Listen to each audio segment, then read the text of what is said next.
So let us go ahead with next question. Question number 23. So question number 23 में हमको बोला है an electron falls from rest. Electron falls from rest मतलब initial velocity is 0. तो u equal to 0. आगे बोला है through a vertical distance h in a uniform vertically upward directed electric field. What do you mean by upward directed electric field? Electric field is from negative y towards positive y. Upward मतलब bottom to top, right? और आपको पता होना चाहिए what is the direction of electric field, right? Positive to negative. Then what they are telling you is electron falls from rest through a vertical distance h. So you have an electron, it starts from somewhere, then it falls for a vertical distance h. तो यहाँ तक आया in an electric field which is vertically directed. आगे बोला है its direction, the direction of electric field is now reversed. अगर electric field का direction reverse कर दिया, keeping the magnitude same, electric field का सिर्फ डायरेक्शन हमने चेंज किया है, मैग्नीट्यूड सेम है. मतलब now what you are doing is, यही इलेक्ट्रिक फील्ड है, you have the same field, only thing that you are doing here is you are changing the direction, you are reversing the direction. तो direction reverse कर दिया. Direction reverse करने का मतलब ये होता है कि ये हो गया अभी नेगेटिव और ऊपर का चला जाएगा positive, right? Then a proton is allowed to fall from rest through the same vertical distance. तो पहले केस में इलेक्ट्रॉन था, दूसरे केस में प्रोटॉन है.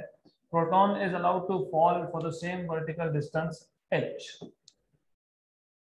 आगे बोला है the time of fall of electron in comparison with time of fall of proton is. तो time of fall of electron और प्रोटॉन को कंपेयर करना है. This is what they are asking you. Question is not very difficult. सिर्फ यहाँ पे दो अलग अलग टॉपिक का कॉम्बिनेशन है. One is motion in one dimension.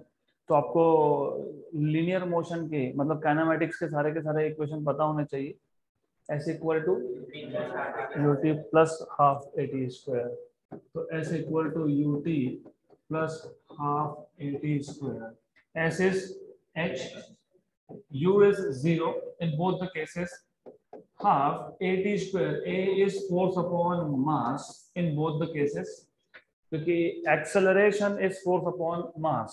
Force is mass into acceleration, तो a is f upon m. तो h equal to 1/2 force q into e upon m into t square. तो यहाँ से आपको मिलेगा t square equal to 2hm. तो t square equal to 2hm upon qe. 2 constant, h constant. h क्योंकि दोनों case में हाइट सेम था. q भी कांस्टेंट है, e का मैग्नीट्यूड भी कांस्टेंट है. तो t square is proportional to m. तो t is proportional to root of m. अब आपको बोला है कंपैरिजन पूछा है आपको. The time of fall of electron in comparison with time of fall of proton. मतलब इलेक्ट्रॉन और प्रोटॉन के टाइम ऑफ फॉल को सिर्फ कंपेयर करना है, राइट? तो time of fall of electron to that of proton will be equal to under root of mass of electron upon mass of proton. अभी आपको पता होगा ही mass of electron is less than mass of proton. मतलब mass of electron upon mass of proton is less than 1. मतलब under root of mass of electron upon mass of proton is less than 1.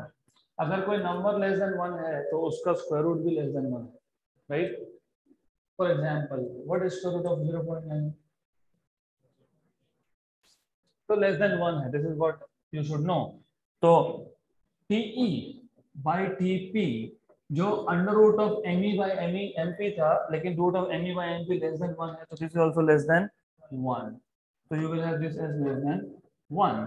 तो time of fall of electron to that of proton अगर compare करोगे तो electron का time of fall is less than proton. The time of fall of electron should be less than time of fall of proton. Less than, smaller. Option number 8. Done. Next question,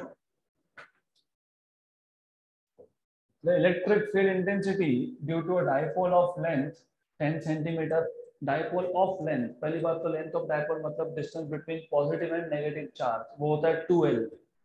तो straight away जैसे ही dipole का length mention किया है तो you should immediately remember dipole का length मतलब distance between the centres of positive and negative charge. तो हमारे पास जो पॉजिटिव चार्ज था उसका सेंटर और नेगेटिव चार्ज के सेंटर तक का जो डिस्टेंस है उसको हम बोलते हैं लेंथ ऑफ डाइपोल, और ये लेंथ ऑफ डाइपोल होता है L this side and L this side, मतलब टोटल 2L।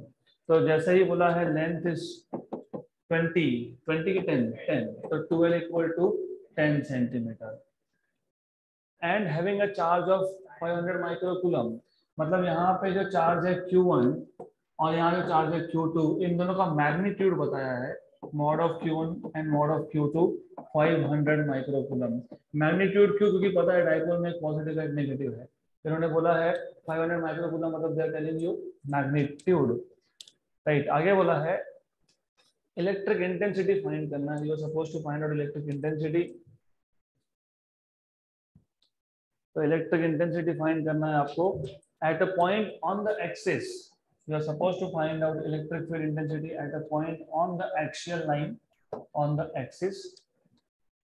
कहाँ पे? At a distance 20 centimetre from one of the charges, right, in air, eight a distance of at a distance of 20 centimeter from one of the charges।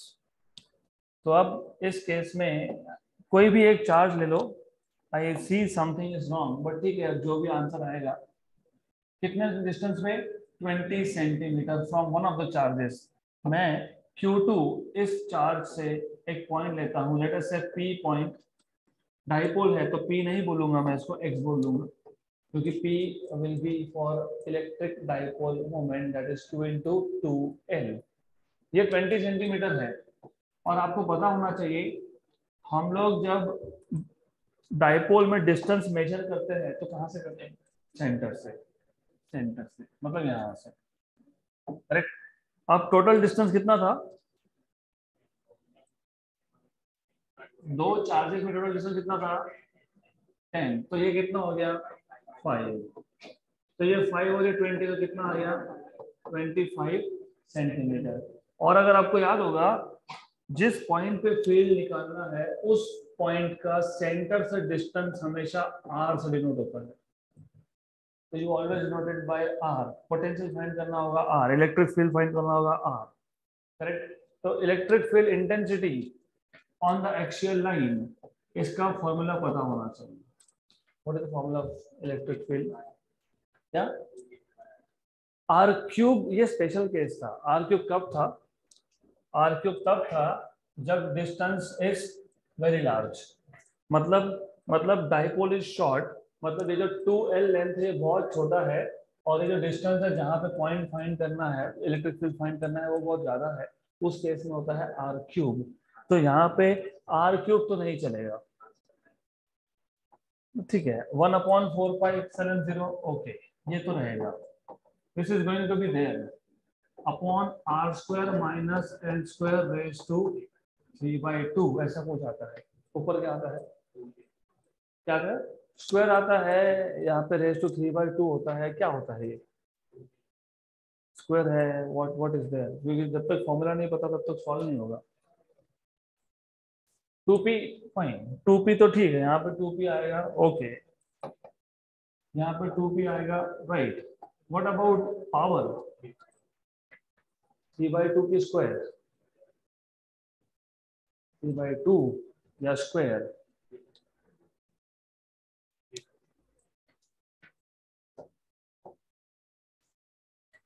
Right, ये ऐसा होता है। अब ऐसा कैसे आया? अभी आपने बोला लार्ज डिस्टेंस के लिए आर क्यूब, आप ही ने बोला ना आर क्यूब। अगर डिस्टेंस बहुत ज्यादा है मतलब R is very very greater than L, तो R square is very very greater than L square, मतलब R square minus L square is approximately equal to R square. तो आर स्क्वायर का square नीचे क्या हो जाएगा? आर रेज टू 4, तो ऊपर क्या आना चाहिए? तब जाके आर क्यूब होगा, करेक्ट। तो ये formula you should remember this, इतना आपको पता होना चाहिए। देन अब हमारे पास L की वैल्यू है, हमारे पास R की वैल्यू है, P की वैल्यू भी है। What is P? Q into 2L. What is Q? 500 microcoulomb, मतलब 10 power minus 6। What is 2L? 10 centimetre. 10 centimetre मतलब 10 into 10 पावर माइनस 2। ये टोटल -8 है और +3 है, -5, 5 into 10 पावर -5। तो you will get this as 1/4 pi epsilon 0 पता है, लेकिन आंसर यस न्यूमेरिक आंसर है। तो what is 1/4 pi epsilon 0? 9। 2p 2 है, 2 भूलना मत।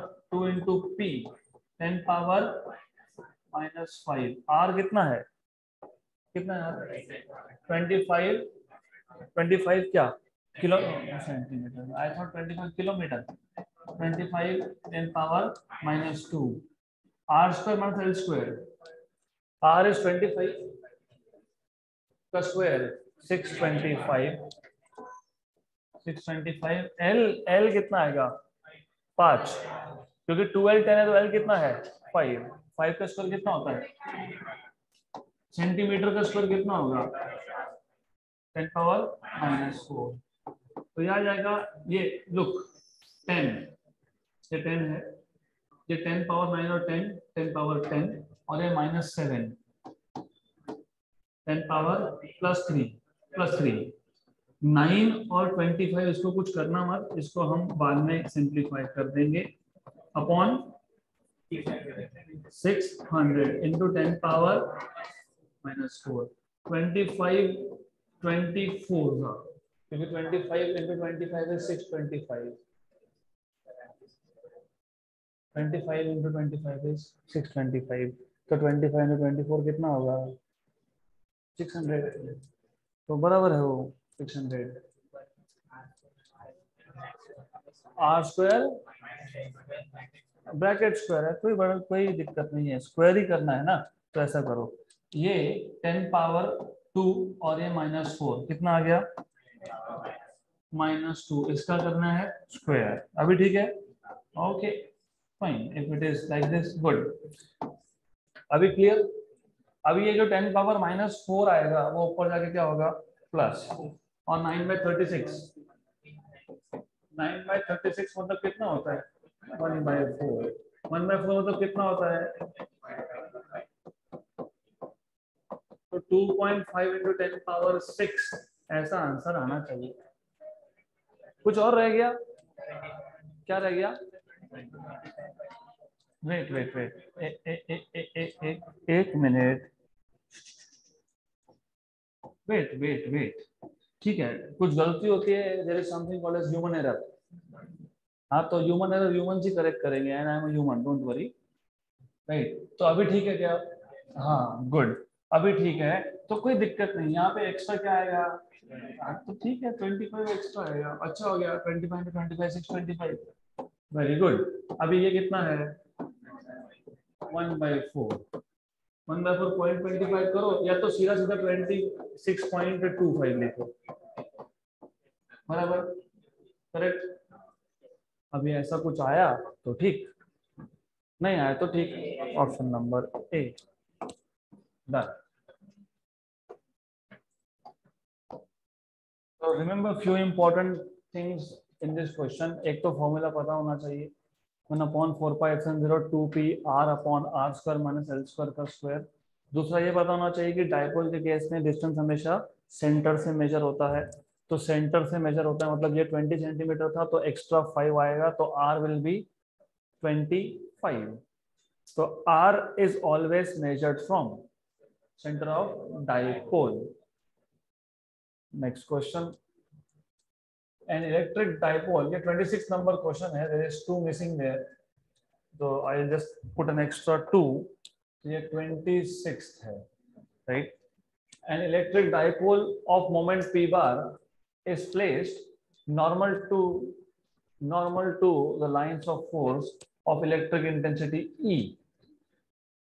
Then the work done in deflecting it through an angle of 180 degree is a simple question. पहले question समझ लो।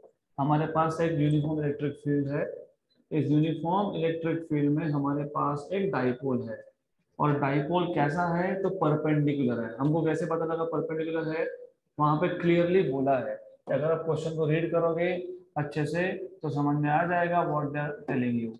सी, an electric dipole of moment p1 is placed normal to the lines of force।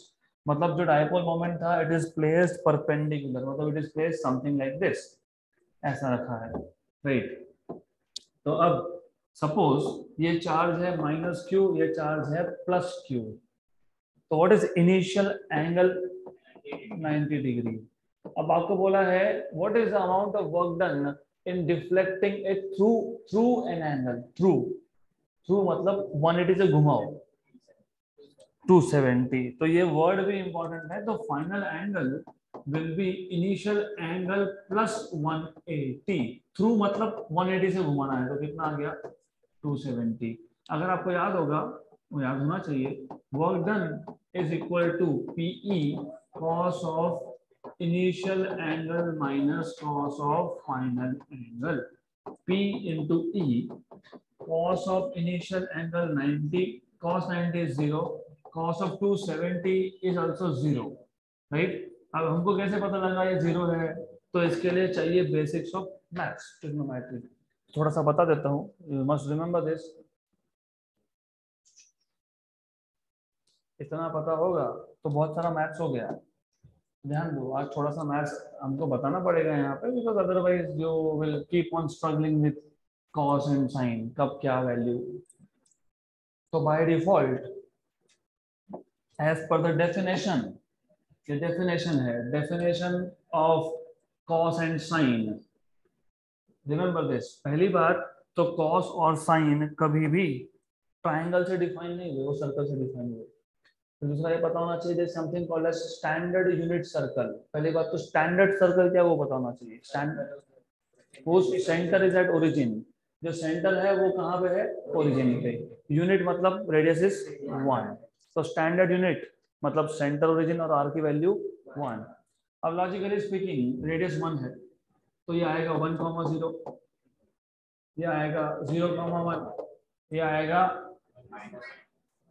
-1, ये आएगा 0, -1 and अच्छे से सुनो, by definition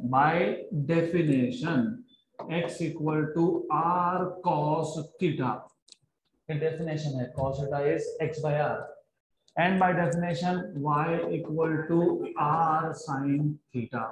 अब मैं diagram ज्यादा ड्रॉ नहीं करूंगा, और r की वैल्यू 1 है, तो x equal to cos theta, y equal to sin theta, correct.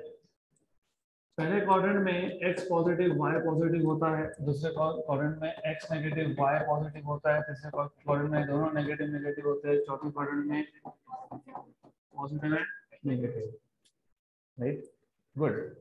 Then अब देख के कोई बता सकता है by definition x equal to cos theta, ये जो पॉइंट है, इस पॉइंट में बोलता हूँ a पॉइंट, इसको बोलते हैं b पॉइंट, इसको बोलते हैं c पॉइंट ओवर हियर।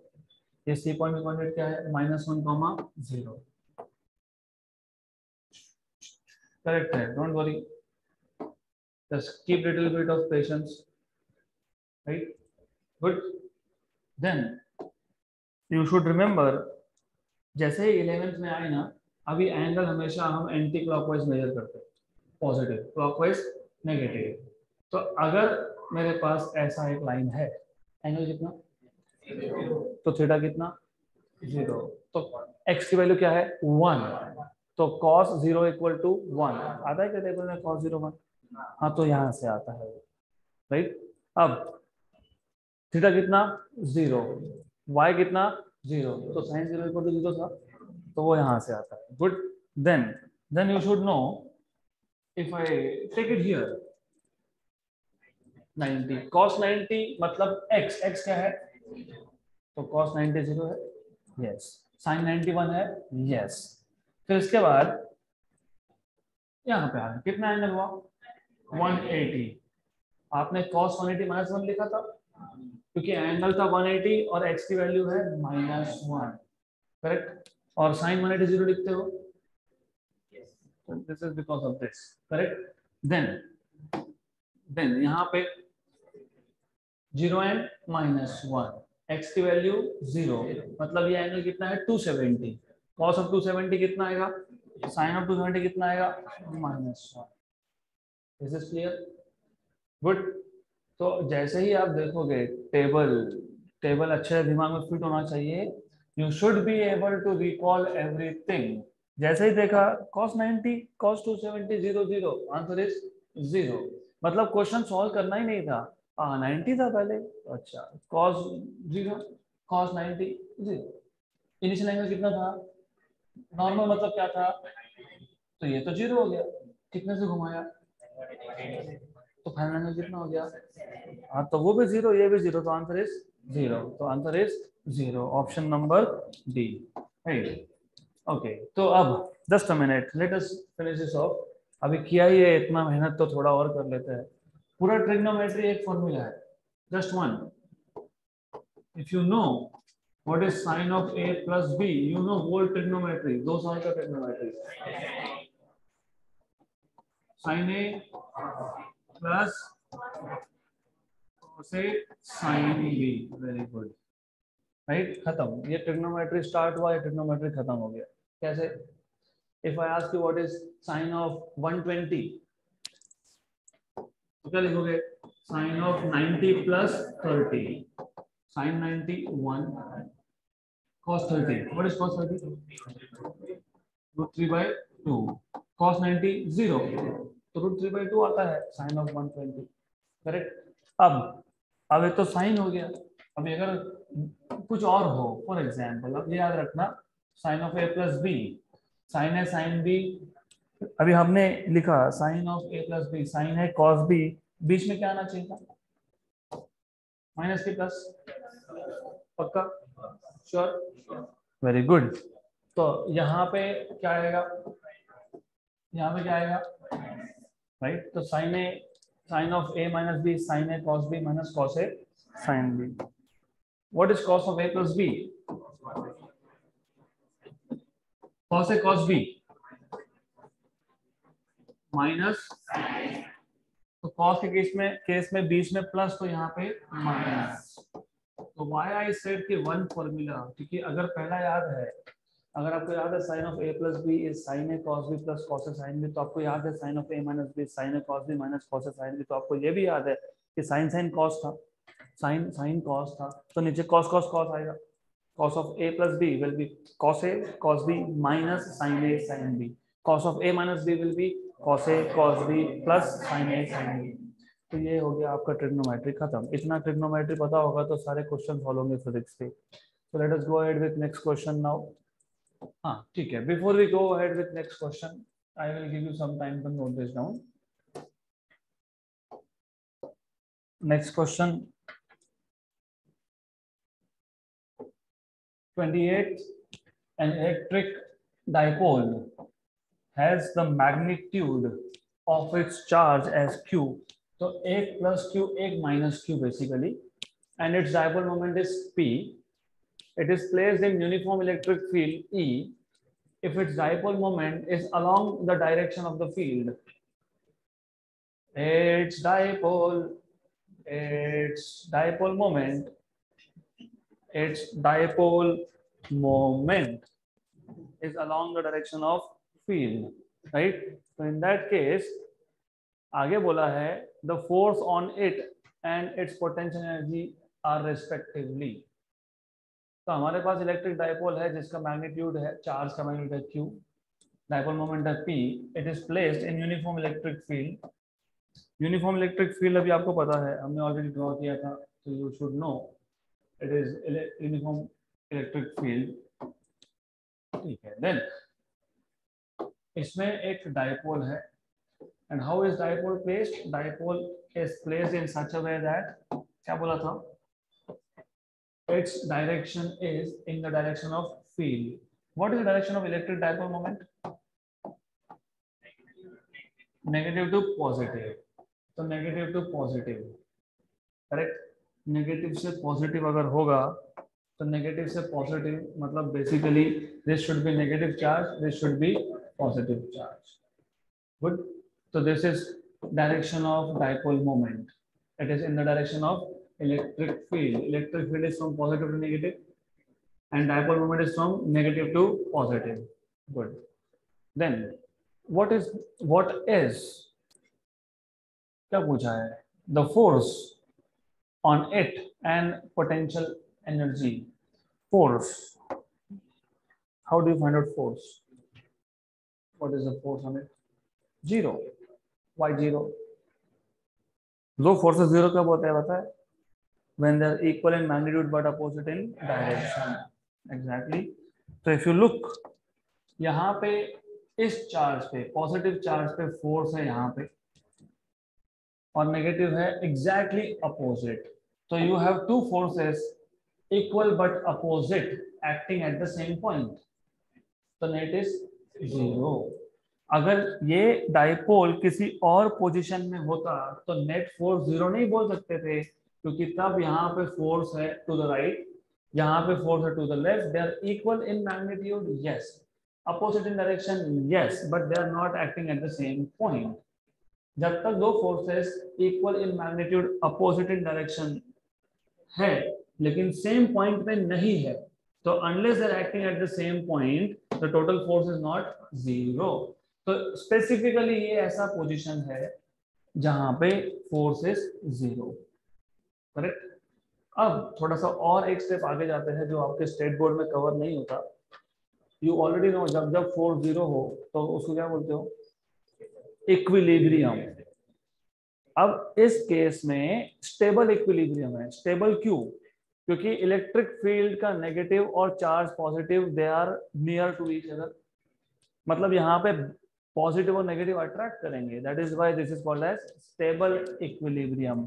और एक इक्विलिब्रियम होता है, इसको बोलते हो unstable.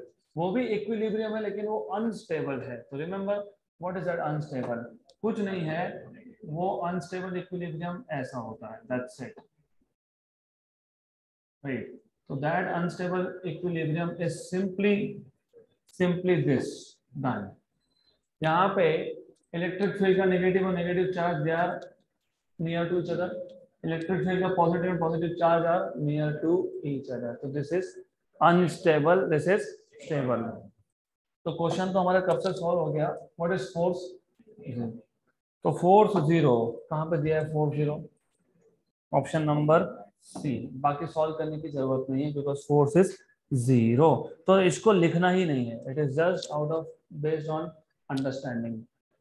Right. Electric field positive से नेगेटिव. Dipole opposite.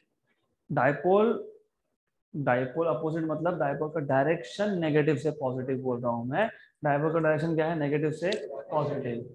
मतलब बेसिकली डाइपोल मोमेंट और electric field they are in same direction. अब गो वन स्टेप अहेड. जब ऐसा बोला होगा कि दोनों सेम डायरेक्शन में है, दोनों सेम डायरेक्शन में कब होंगे? जब पॉजिटिव चार्ज इलेक्ट्रिक फील्ड के नेगेटिव के तरफ होगा. क्योंकि इलेक्ट्रिक फील्ड का डायरेक्शन क्या था? पॉजिटिव से नेगेटिव. करेक्ट. डाइपोल मोमेंट का डायरेक्शन क्या है? नेगेटिव से पॉजिटिव. दोनों का डायरेक्शन सेम, मतलब इलेक्ट्रिक फील्ड का नेगेटिव और positive charge they are near to each other. Correct. Right. याद रहेगा. तो स्टेबल इक्विलिब्रियम मतलब क्या? Positive charge of dipole is near to the negative of electric field. Done. तो ऐसे केस में फोर्स कितना होता है? जीरो. अगला क्वेश्चन 2016 some exam, NEET या JEE, some I don't know what, some exam. Then an electric dipole is placed at an angle of 30 degree with electric field intensity E की value दी है आपको 2 × 10⁵. It experiences a torque equal to, torque दिया है 4 Newton metre का. Good. The charge on the dipole, if the dipole length, what is dipole length? 2 centimetre है लेकिन dipole length मतलब 2L. What is dipole length? 2L. What is dipole length? 2L. मतलब क्या है? Distance between negative and positive charge. क्या पूछा है आपसे? क्या पूछा है? चार्ज.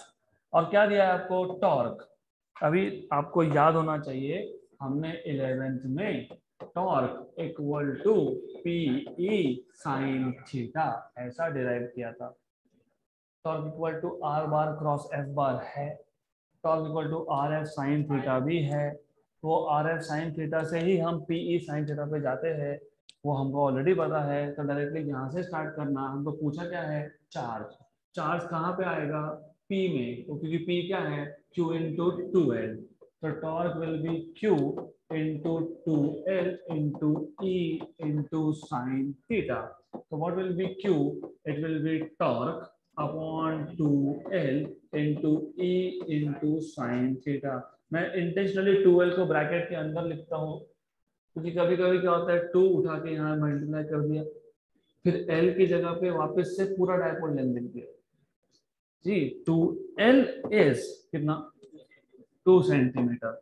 कभी कभी क्या होता है, बिकॉज वी आर इन हरी, इसको बाहर लिख दिया, यहाँ पे लिख दिया, यहाँ लिख दिया, फिर L की जगह पे वापस 2 डाल दिया। समझ आया मैंने क्या बोला, क्लियर।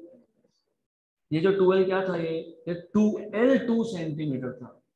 हम नॉर्मली क्या करते हैं, ऐसा लिख देते हैं, या फिर हम क्या करते हैं, इसको ऐसा लिख देते हैं।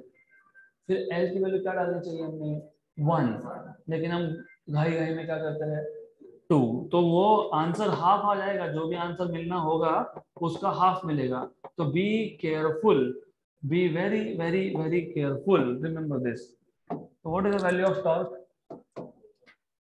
कितना, 4। What is 12 2 सेंटीमीटर, मतलब 2 into 10 पावर -1 की -2 -2। What is E, 2 into 10 power 5, 2 into 10 power 5। और क्या बचा, sine theta, sine of 30 1/2, cancel cancel, 1 जा एंड 2 जा, ये कितना है, +3, +3 ऊपर जाके, तो 2 into 10 पावर, मतलब कितना चार्ज, 2 मिली कूलम। तो 2 मिली coulomb, option number C. Next question, a hollow cylinder has a charge q coulomb within it। मतलब within it बोल दिया, मतलब कौन सा law, Gauss law. Straight away it should be very clear, within it, enclosed, inside it, right. ये सारे words जब होते हैं ना, तो चार्ज एंक्लोज मतलब Gauss law. if phi is the flux, electric flux in units of voltmeter associated with the curved surface B। तो 3 surface है, A, B और C। B क्या है, ये कर्व्ड सरफेस है, क्योंकि cylinder, this is a cylinder, इसके अंदर चार्ज है, तो चार्ज पॉइंट चार्ज है, तो पॉइंट चार्ज का फ्लक्स हर डायरेक्शन में होता है। तो एक ये सरफेस हो गया, एक ये हो गया, और यहाँ पे जो सिलेंड्रिकल कर्वेचर है इसका, ये है कर्व सरफेस। तो कर्व सरफेस का फ्लक्स कितना दिया है, 5, 5 बोला है ना, 5 5। if phi is electric flux in units of voltmeter, मतलब ऐसा unit, associated with the curved surface B, the flux linked with the plane surface A, मतलब A से कितना फ्लक्स जा रहा है वो पूछा है, in units of volt meter will be। Interesting, simple interesting दोनों, समथिंग न्यू। हमारे पास एक सिलेंडर है, जस्ट अ मिनट, ओके। अब इसकी जरूरत नहीं है, आई जस्ट remove this, एक सिलेंडर है, this is the cylinder that you have, fine। इस सिलेंडर में you have a charge, point charge, and definitely you must know कि जब आपके पास अगर point charge हो, तो point charge का flux हर डायरेक्शन में जाता है, क्योंकि electric field lines are going away in all direction. मतलब basically it will be something like this, थोड़ा सा अच्छे से इमेजिन करना है इसको। तो it will be in all direction, ये ऐसा भी जाएगा, वही फ्लक्स यहाँ से भी आएगा, वही फ्लक्स यहाँ से भी जाने वाला है, वो ऐसा भी आएगा, so on so forth, right. तो it is in all possible direction.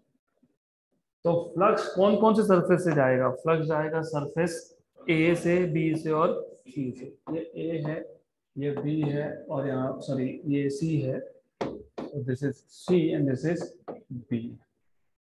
यहाँ तक क्लियर? आपको बता दिया कि बी से फ्लक्स कितना 5, पूछा है ए से कितना। एक काम करता हूं, इसको बोलते हैं 5 डैश, करेक्ट? जितना वहां से उतना ही यहाँ से 5 डैश। क्यों ऐसा? एरिया सेम है, राइट? That is Y.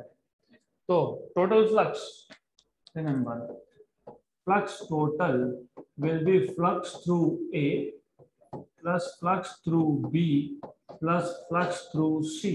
लेकिन total flux is charge enclosed upon epsilon 0, Gauss law. Flux through A 5 dash, flux through B 5, flux through C 5 dash. तो charge enclosed Q upon epsilon 0 minus 5 equal to 2 times of 5 dash. 5 dash plus 5 dash, 2 times of 5 dash. Now the clear? Yes. Then you will have 5 dash equal to 1 upon 2 Q upon epsilon 0 minus 5. Correct? 1 by 2 Q by epsilon 0 minus 5. Option number A. Done.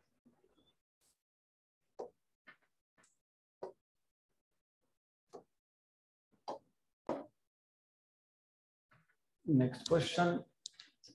So those who are online, you will not get to see very bright image, bright video. It will be less bright anyways. So the electric field in a certain region is acting radially outwards. Radially outwards field, it is given by E equal to AR. A charge contained in the sphere of radius A, centered at the origin of the field, will be given by, okay, the charge contained in a sphere of radius A centered at the origin of the field will be given by। तो पहले question समझ लो। Question के according what they are telling you is, हमारे पास एक electric field है which is basically acting radially outwards और E equal to AR, correct?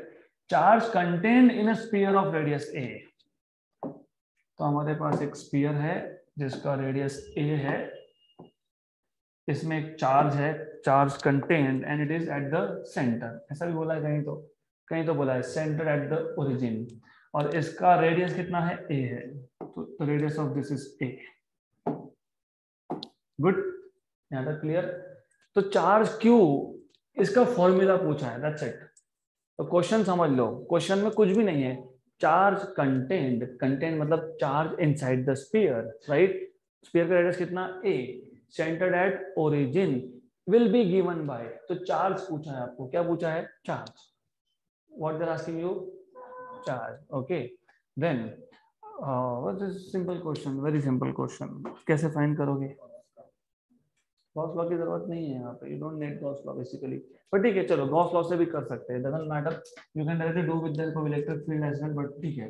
तो गॉस लॉ बता दो, Gauss law, flux is charge by, okay, तो Q equal to flux into epsilon 0। good, इसके आगे क्या होगा? what is flux? EDS, right? तो that is why I told you directly electric field से भी होता है EDS, epsilon 0। अगर मैं यहाँ पे DS लेता हूँ तो DS और E डायरेक्शन सेम है, anyway it is same direction, right? लेकिन radially outwards in all the direction, मतलब सिर्फ यहाँ से पास होगा क्या? यहाँ से भी होगा, यहाँ से भी होगा, यहाँ से भी होगा, it will B from everywhere, correct?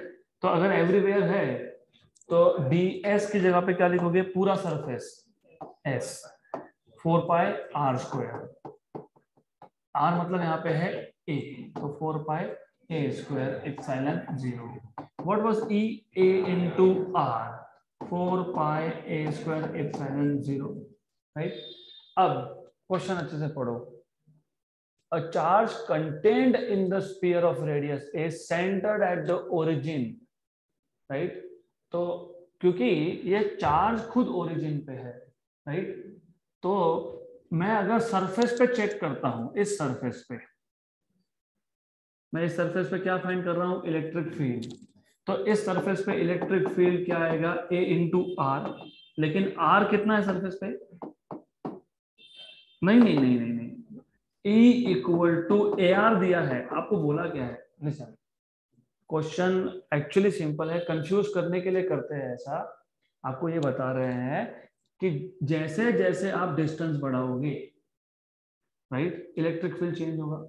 Electric field कैसा चेंज हो रहा है, A multiplied by R. Suppose suppose मैं यहाँ पे हूँ, ये डिस्टेंस कितना है B, तो इलेक्ट्रिक फील्ड कितना, A इंटू बी। सपोज मैं यहाँ पे हूँ, डिस्टेंस है C, what is electric field, A into C. अगर मैं सरफेस पे हूँ तो इलेक्ट्रिक फील्ड कितना, A इंटू ए, बराबर। हाँ, तो सरफेस पे R गया तो क्या डालोगे आप, A, तो A into A 4 pi A² epsilon 0। तो what is A into A², A cube, so it will be A cube, right? So this is A 4 pi epsilon 0 A cube है क्या, 4 pi epsilon 0 A into A cube, right. B और D दोनों सही है, तो B और D, right, correct, good. तो multiple correct भी आ सकता है ना, फाइन। तो क्वेश्चन समझा, क्वेश्चन क्या था, क्वेश्चन ये था चार्ज फाइंड करो। चार्ज क्या है, फ्लक्स इनटू एप्सिलॉन 0। फ्लक्स क्या है, E इंटू एस। अब पूरा का पूरा एस क्यू, क्योंकि पॉजिटिव चार्ज का फील्ड हर डायरेक्शन में जाता है, मतलब पूरे के पूरा सरफेस लेना पड़ेगा। वो कितना, 4 पाई R², लेकिन R कितना है, A है, तो 4 पाई A²। लेकिन E क्या था, A इंटू आर, लेकिन R ऑन द सरफेस क्या होगा, A, तो R के क्या डालोगे, A, तो A इंटू A² कितना, A cube, done. Next question. This is a joke. A charge capital Q is enclosed by a Gaussian spherical surface of radius capital R. एक spherical charge है, some charge Q. It is enclosed in a big Gaussian sphere और उसका radius कितना है, capital R. If the radius is doubled, then the outward electric flux will remain the same. आप Gaussian surface का radius 2 time कर दो, 4 time कर दो, 8 टाइम कर दो, 100 टाइम कर दो, 10,000 टाइम कर दो, क्या फर्क पड़ता है, चार्ज इनसाइड इज सेम। और हमको पता है flux is charge enclose upon epsilon 0। तो जब तक चार्ज चेंज नहीं होगा, फ्लक्स चेंज होगा क्या, नहीं, तो it is the same, done, nothing to solve. अगला question, the capacity of a parallel plate condenser, मतलब capacitor is 15 microfarad when the distance between its plate is 6 centimeter. तो A epsilon 0 by D, right, क्योंकि कुछ बताया नहीं ना, dielectric slab ऐसा कुछ बोला है क्या, नहीं, तो फिर एयर कैपेसिटर लेंगे। if the distance between the plates is reduced to 2 centimeter, then the capacity of this parallel plate condenser will be, simple question है ये भी, simple simple, C is equal to A epsilon 0 by T, correct. आपने A change किया, no, आपने epsilon 0 change किया, no, तो C is proportional to 1 by D। तो simple है, C2 by C1 equal to D1 by D2, inversely proportional है, तो C2 D2 C1 D1 cross में दिखने चाहिए, करेक्ट है। तो C2 by C1, D1 कितना था 6 और 2, 6 सेंटीमीटर सेंटीमीटर गया, 1 का एंड 3 का, तो C2 equal to 3 times of C1, 3 into 15 मतलब 45 microfarad. This is what you will get, option number.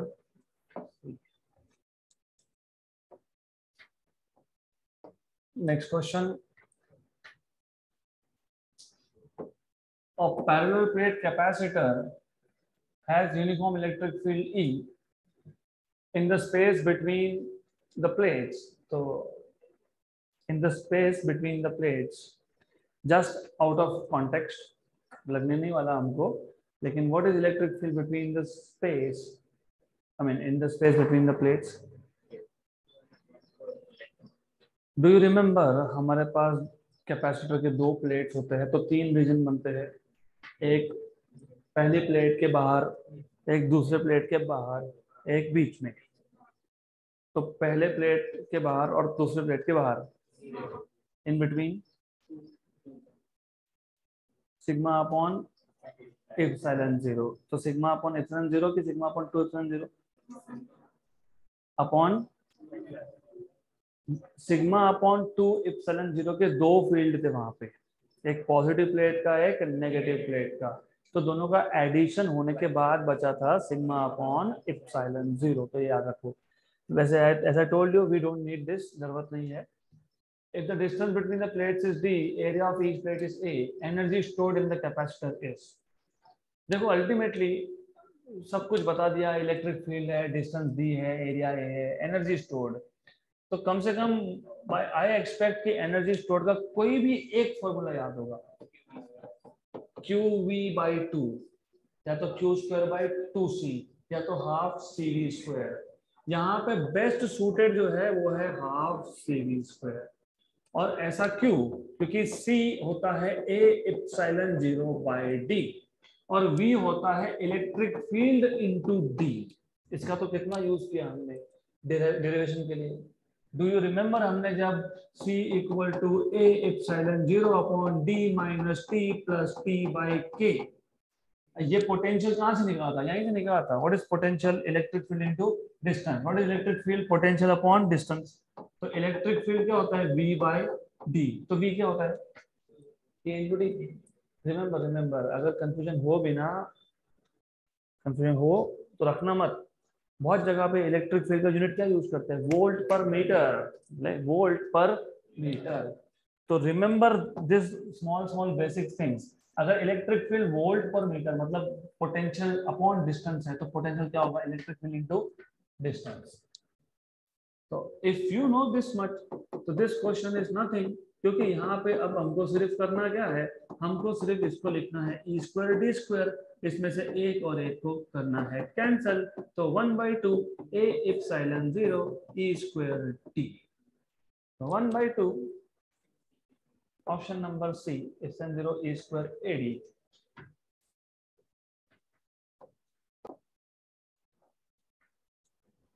Next question. A parallel plate air capacitor is charged to a potential difference of V. After disconnecting the battery, charge करके battery हटा दी वहां से, distance between the plates of the capacitor is increased, D बढ़ा दिया, using an insulating handle। ठीक है, basically वो conducting plate है, चार्ज है, तो you cannot touch it. If you touch it, I don't know what will happen next. But then you put insulating plate and I mean insulating handle है, उसको होता है ना handle, everything is a handle like this. Door को भी handle है, सिर्फ वो है इंसुलेटिंग, मतलब मेड अप ऑफ रबर में भी या फिर प्लास्टिक। तो using those handles you are increasing the distance. वैसे इरेलेवेंट है, it is quite irrelevant. Relevance कहाँ आता है उसका?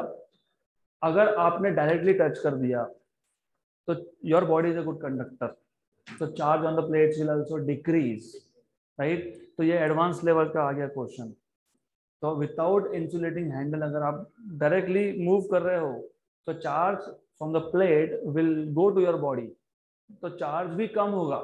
यहाँ पे सिर्फ डिस्टेंस बढ़ रहा है, दैट्स इट। चार्ज होगा constant. Good. As a result the potential difference between the plates is a simple question, very simple question. देखो ऐसा है, that is why I told you remember each word is important. Insulating handle क्यों बोला? Because E equal to V by D। तो V equal to E into D।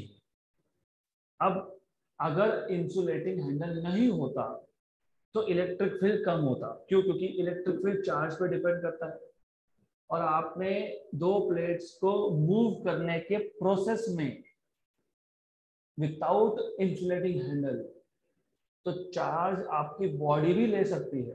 तो charge कम हो तो electric field भी कम होगा। यहाँ पे क्या था? इंसुलेटिंग हैंडल, मतलब इलेक्ट्रिक फील्ड क्या था? कांस्टेंट, मतलब V इज प्रोपोर्शनल टू, तो डिस्टेंस बढ़ेगा तो V भी बढ़ेगा, increase. Option number B. Good. Again nothing to solve. V equal to E into D. E is constant, V is proportional to D। सिर्फ ये एक चीज याद रखना, insulating handle That is important thing to remember. Next question. 2015. A parallel plate air capacitor has a capacity C. Distance of separation between plates is D. Potential difference V is applied between the plates. Force of attraction between the plates of parallel plate air capacitor. Very good. So this is the first time जहां पे हम force of attraction की बात कर रहे हैं, क्योंकि दो पैरेलल प्लेट, अगर आपको याद होगा मैंने बताया था, एक होता है पॉजिटिवली चार्ज, एक होता है नेगेटिवली चार्ज. इसका मतलब दोनों में फोर्स ऑफ अट्रैक्शन भी होने वाला है. So they are asking you what is force of attraction. Parallel plate air capacitor capacity C मतलब A epsilon 0 by D. Distance between the two plates is D. Potential difference is V. Right? Force of attraction between the plates of parallel plate air capacitor will be. How do you find out force of attraction? वैसे तो it's not very difficult question. It's not very difficult. But still you have to think. So let me go back to the question. Very good. So it's a very good question. Look, you always need to remember blindly, कभी भी blindly books को follow नहीं करना होता है. You are not supposed to follow anyone blindly, be it me also. थोड़ा खुद का भी लॉजिक डेवलप करो. अब जब फोर्स बोला था तो एक चीज तो क्लियर थी कि force is charge into electric field. Electric field जब आया तो ये भी क्लियर है कि इन बिटवीन की ही बात हो रही है, क्योंकि आउटसाइड तो है नहीं. करेक्ट. तो इलेक्ट्रिक फील्ड इन बिटवीन की ही बात होगी. या तो फिर एक और समझ लो, फोर्स बिटवीन टू प्लेट्स बोला है तो हम यहाँ पे इलेक्ट्रिक फील्ड एक प्लेट का भी ले सकते हैं. क्या है? Sigma upon 2 epsilon 0. यहाँ तक clear? Then what is sigma? What is sigma? Charge upon area. तो Q into Q by A 2 epsilon 0. तो कितना आ गया? Q square upon 2A epsilon 0. ये क्या है? फोर्स. लेकिन ऐसा तो कुछ है नहीं, मतलब A एप्सिलॉन 0 नहीं है तो नहीं चाहिए. क्या चाहिए? C और V. But if you remember charge is CV. So therefore force is equal to C square V square upon 2A epsilon 0. Correct. But then इसको मैं अगर D से मल्टीप्लाई डिवाइड कर लेता हूँ, रिमेंबर इंपॉर्टेंट स्टेप, राइट? तो ये step आया. इसके बाद F equal to C square V square upon 2A epsilon 0 multiply divide by D. ये है C. ये C है तो एक C और ये एक C कैंसल. तो what is force? CV square by 2D. Method number 1. Method number 2 तो मैंने आपको अभी बताते बताते ही बोल दिया. बेसिक्स ऑफ फिजिक्स अगर क्लियर होंगे तो work done equal to force into distance. Work done is stored in the form of energy, but energy is half CV square. तो क्या डिफिकल्ट है यहाँ पे? CV square by 2D. तो अब आपके ऊपर है कि आपको कैसा मेथड चाहिए. Method 1, method 2 is up to you. But if you remember basics, definitely question में कुछ है ही नहीं. You can just solve this orally. Okay, good. So that's it for today.